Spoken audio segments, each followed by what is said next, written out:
बिना मैदा बिना चीनी बिना ओभेन रे जदि घरे गोटे सुपर डेलीशियस आउ हेल्दी केक बनैबाकू चाहूचंती ताहले वीडियोटी शेष पर्यंत देखंतु प्रतिटी स्टेप फॉलो करंतु आपण भी एमती सुपर स्पंजी केक घरे बनै परिबे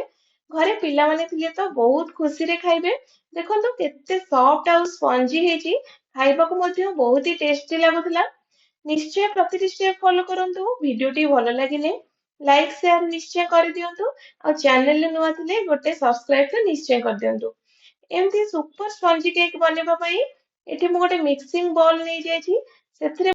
हाफ कप ର ଗୁଡ଼ ବ୍ୟବହାର କରିବା ଯେମିତି କି ଆମେ ହେଲ୍ଦି କେକ୍ ବନଉଛେ ତ ଚିନିର ବ୍ୟବହାର ଜମା କରିବାନି ଏଠି ମୁଁ ପାଉଡର ଗୁଡ଼ ନେଇଯାଇଛି ମୋ ପାଖରେ ଥିଲା ଆପଣଙ୍କ ପାଖରେ ଯଦି ଟେଳା ଗୁଡ଼ ଅଛି ତାହେଲେ ତାକୁ ଟିକେ ହାଲକା ମେଲ୍ଟ କରିକି ନେଇଯିବେ ବହୁତ ଭଲ ବନିବ ଏଠି ହାଫ କପ ର ମୁଁ ନେଇଯାଇଛି ଦହି ଘରର ଦହି ହଉ କି କିଣା ଦହି ହଉ ଯାହା ବି ବ୍ୟବହାର କରିପାରିବେ 1/4 କପ ର ଏଠି ମୁଁ କୁକିଂ ଅଏଲ ନେଇଯାଇଛି ମୁଁ ଏଠି ରାଇସ୍ ବ୍ରାନ୍ ଅଏଲ ବ୍ୟବହାର କରିଛି ଆପଣ ଘିଅ ହଉ କି ବଟର ହଉ 1/4 କପ ର ମାପିକି ହିଁ ନେବେ ଏସବୁକୁ ଭଲସେ ମିକ୍ସ କରିଦବା ଯେମିତି ପୁରା ଲଙ୍ଗ୍ସ ଫ୍ରି ହେଇଯିବ ଆଉ ଯେହେତୁ ଦହିଟା ପଡିଛି ତ ଏମିତି ମିକ୍ସ କରିଦେଲେ ଏଟା ଭଲସେ ମିକ୍ସ ହେଇଯିବ ଆପଣ କେକ୍ କୁ ଆଉ ଟିକେ ହେଲ୍ଦି କରିବା ପାଇଁ ଗୁଡ଼ ଜାଗାରେ ଡେଟ୍ସ ର ବି ବ୍ୟବହାର କରିପାରିବେ ଏଠି ଗୋଟେ ଛଣା ନେଇଯାଇଛି ସେଇଥିରେ ଆମର ସବୁ ଡ୍ରାଇ ଇନଗ୍ରିଡିଏଣ୍ଟସ୍ କୁ ଛାଣିକି ନବା ଯେମିତି ଏକଦମ ଲମ୍ସ ଫ୍ରି ରହିବ କେକ୍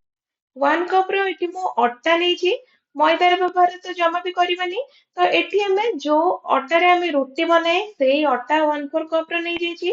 3 ଟେବୁଲ ସ୍ପୁନ ର ଏଠି ମୁଁ ମିଲ୍କ ପାଉଡର ବ୍ୟବହାର କରିଛି ମିଲ୍କ ପାଉଡର ଟି ଏକଦମ ଅପସନାଲ ଅଛି କିନ୍ତୁ ଆମେ ଏଥିରେ ବ୍ୟବହାର କରିଲେ ଟେଷ୍ଟ ଟା ଟିକେ ବେଶୀ ଏନହାନ୍ସ ହେଇଥାଏ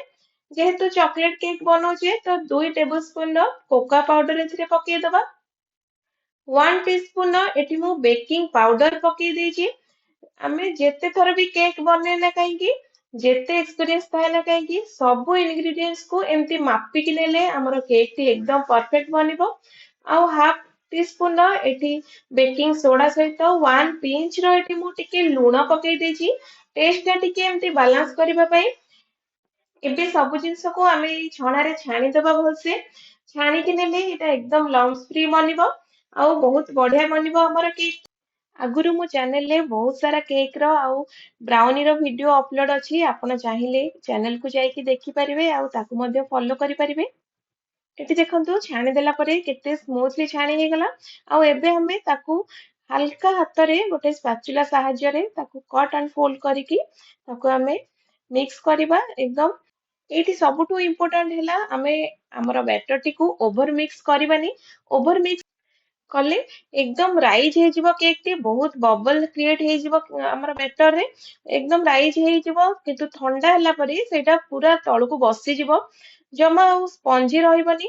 ଏଠି ଦେଖନ୍ତୁ ମୁଁ ହାଫ କପ ର ନେଇଛି କ୍ଷୀର କିନ୍ତୁ କ୍ଷୀରକୁ ଏକାଥରେ ୟୁଜ ନ କରିକି ଅଳ୍ପ ଅଳ୍ପ କରିକି ଆମେ ମିକ୍ସ କରିବା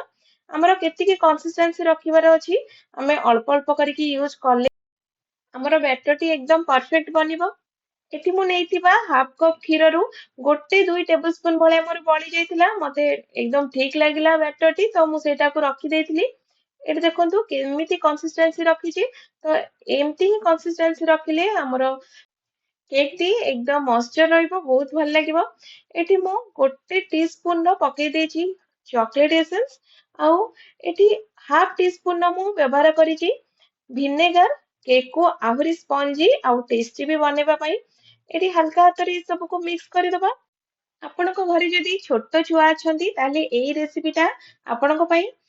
ସେମାନେ ବାହାରର କେକ୍ ଖାଇବା ପାଇଁ ନର୍ମାଲି ଜିଦି କରିଥାନ୍ତି ଆଉ ସେଇଟା ମଇଦା ଆଉ ଚିନି ବହୁତ ପରିମାଣରେ ଥାଏ ଆପଣ ଏଇ ଉପାୟରେ ଘରେ ଚକୋଲେଟ କେକ୍ ବନେଇକି ତାଙ୍କୁ ଦେଇପାରିବେ ଏଠି ମୁଁ ଗୋଟେ 6 ଇଞ୍ଚ ର ଟିନ୍ ନେଇଛି ତାକୁ ଗୋଟେ ବଟର ପେପର ପକେଇକି ତାକୁ ଟିକେ ଚାରିପଟୁ ଗ୍ରୀସ କରିଦବା ଆମର ଅଏଲ ହଉ କି ବଟର ହଉ ଚାରିପଟୁ ବେଶୀ ରାଇଜ ହେଇଯିବ କାଳେ ସେଥିପାଇଁ ମୁଁ ବଟର ପେପର ଏମିତି ଚାରିପଟକୁ ଦେଇ ଦେଇଛି ଏବେ ତା ଦେହରେ ଆମର ବନେଇକି ରଖିଥିବା ବ୍ୟାଟରଟିକୁ ପୋର କରିଦବା ଆପଣଙ୍କ ପାଖରେ ଓଭେନ ନଥିଲେ ମଧ୍ୟ ଆପଣ କରେଇରେ ଏଇଟାକୁ ଗ୍ୟାସ ରେ ଆରାମସେ ବନେଇ ପାରିବେ ବହୁତ କମ ଟାଇମ ରେ ମାତ୍ର 30-40 ମିନିଟରେ ବି ଏଇଟା ବନିଯିବ ଉପରୁ ଟିକେ ଡେକୋରେଟ କରିବା ପାଇଁ ଏଠି ମୁଁ ଆଲମଣ୍ଡ କୁ ଆଉ ଚକୋ ଚିପ୍ସ ଥିଲା ତାକୁ ପକେଇ ଦେଇଛି, ଆହୁରି ଟିକେ ବହୁତ ବଢିଆ ଦେଖାଯିବ। ଏବେ ଆମେ ନେଇକି ଆମର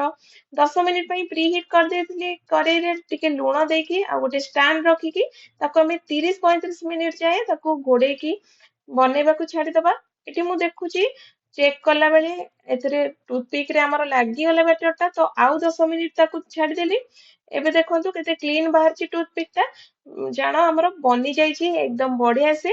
ଏଠି ଦେଖନ୍ତୁ କେତେ ବଢିଆ ସେ ରାଇଜ ହେଇଛି ଆଉ ବହୁତ ସ୍ପଞ୍ଜି ବି ବନିଛି, ବହୁତ ଟେଷ୍ଟି ବି ବନିଥିଲା। ଆପଣ ନିଶ୍ଚୟ ମେଜରିଂ କପ୍ ସାହାଯ୍ୟରେ କେକ୍ ବନାନ୍ତୁ,